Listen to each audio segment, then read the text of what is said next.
باپ آپ کے پاس جائے ثناء اللہ زہری کی حکومت گرائیں تو درست، باپ ادھر جائے تو آپ کہتے ہیں کہ جی یہ تو بند کمرے کی سیاست ہو رہی ہے. مطلب آپ کو اسی ملک میں رہنا ہے، اسی طرح کی جمہوریت آپ دیکھ رہے ہیں. تبدیلی نہ پہلے آئی تھی نہ تبدیلی اب آئی ہے، نہ شاید پہلے آئندہ کبھی تبدیلی آئے گی.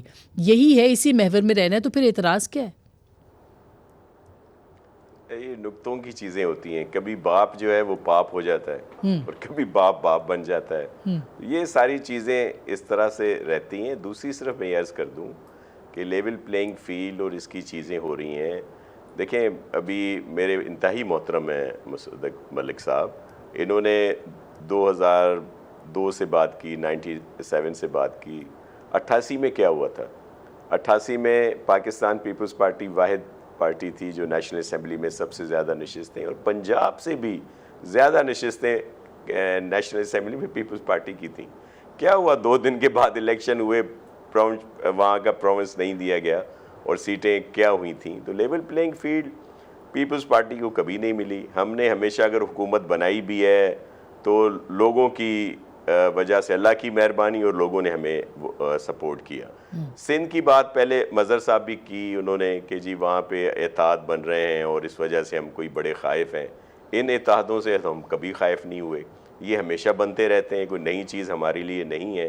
بلکہ آپ کے یاد ہوگا کہ ہمارے ساتھ تو بہت زیادہ رویہ غلط بھی رکھا گیا، لوگوں کے اوپر کیسز، کوئی جیلوں میں تھے وہاں سے جیت کے آئے، بہت سارے لوگوں کو نااہل قرار دے دیا گیا، 18 میں بھی 13 میں بھی. لیکن ہم تو ہمیشہ زیادہ سیٹیں وہاں سے لیتے رہے. اور اس دفعہ ہم بہت پر امید ہیں کہ پورے پاکستان میں انشاءاللہ دیکھیے گا سرپرائز آپ کو رزلٹ آئیں گے. اچھا، یہ انٹرسٹنگ بات آپ نے کی ہے. میں اس پہ آپ سے میں نے پوچھنا ہے، بائیفیکیشن لینی ہے. میں نے آپ کو تھوڑا بہت، میں تقریباً 20 سال سے کانسٹیٹوئنسی پالیٹکس بھی کور کر ہی رہی ہوں ایک اسٹوڈنٹ کے طور پہ. لیکن مظہر صاحب، آپ نے تو بڑے دیکھے ہیں، یہ جو بات کی ہے نا ناصر شاہ صاحب نے کہ پورے پاکستان میں سرپرائز دیں گے، اس پہ تھوڑی سی آپ روشنی ڈالیے، پھر میں بریک لوں گی. دیکھیے آسما، پہلی بات یہ کہ میں نے بالکل بھی یہ نہیں کہا کہ پیپلز پارٹی خائف ہے. میں تو یہ جاننا چاہ رہا ہوں کہ پیپلز پارٹی کس چیز کو کہہ رہی ہے کہ لیول پلینگ فیلڈ نہیں مل رہی. یعنی ان کو جلسے کرنے کی اجازت نہیں مل رہی کیا؟ ان کو ریلی نکالنے کی اجازت نہیں مل رہی کیا؟ ان کو کہیں الیکشن لڑنے کی اجازت نہیں مل رہی؟ اور کیا ہوتی ہے لیول پلینگ فیلڈ؟ تو میں یہ جاننا چاہ رہا ہوں. مجھے یہ خدشہ ہے کہ شاید سندھ کے اندر یہ چیزیں ہو رہی ہیں کہ یہ بات ٹھیک ہے کہ ہسٹوریکلی اینٹائی پیپلز پارٹی اتحاد بنتے رہے ہیں، حکومتیں بھی بنتی رہی ہیں، ارباب رحیم ہو جائیں، علی محمد مہر ہو جائیں. اب وہ الگ بات ہے کہ جو لوگ اینٹائی پیپلز پارٹی الائنسز کا حصہ رہے ہیں وہ پیپلز پارٹی کا آج حصہ ہیں، وہ پیپلز پارٹی کی طرف سے الیکشن بھی لڑیں گے، اس مرتبہ بھی لڑیں گے. یہ بھی ہوتا رہا ہے، اور کوئی الائنس کامیاب بھی نہیں ہوا پیپلز پارٹی کے خلاف سندھ میں. لیکن جو بات مصدق ملک صاحب کہہ رہے ہیں، دیکھیں دونوں، میں سمجھتا ہوں کہ دونوں جماعتوں نے بدقسمتی سے ڈیموکریسی کو نقصان پہنچایا ہے. اور وہ کس طرح نقصان؟ تینوں کو شامل کر لے سر، تحریک انصاف کو بھی بیچ میں نہیں. کل تحریک انصاف کو، تحریک انصاف تو 2013 کے بعد کا فینومینا ہے نا، 2011 کے بعد. ہاں، اس سے پہلے دیکھ لیں آپ.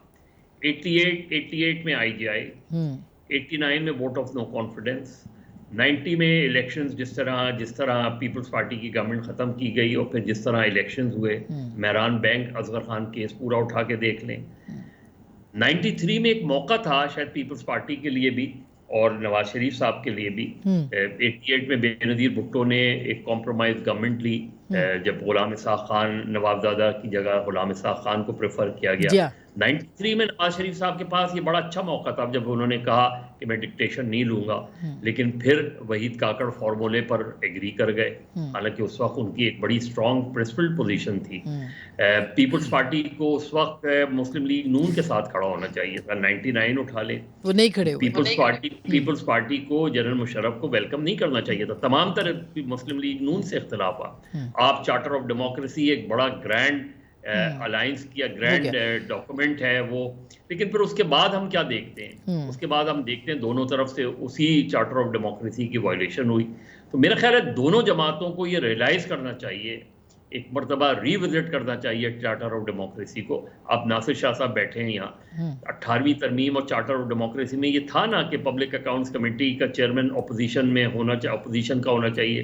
مرکز میں تو یہ بات ہے لیکن سندھ میں نہیں ہے. سر 18ویں ترمیم کے اوپر بھی میں نے بات کرنی ہے. بالکل صحیح، بالکل آپ نے صحیح نشاندہی کی.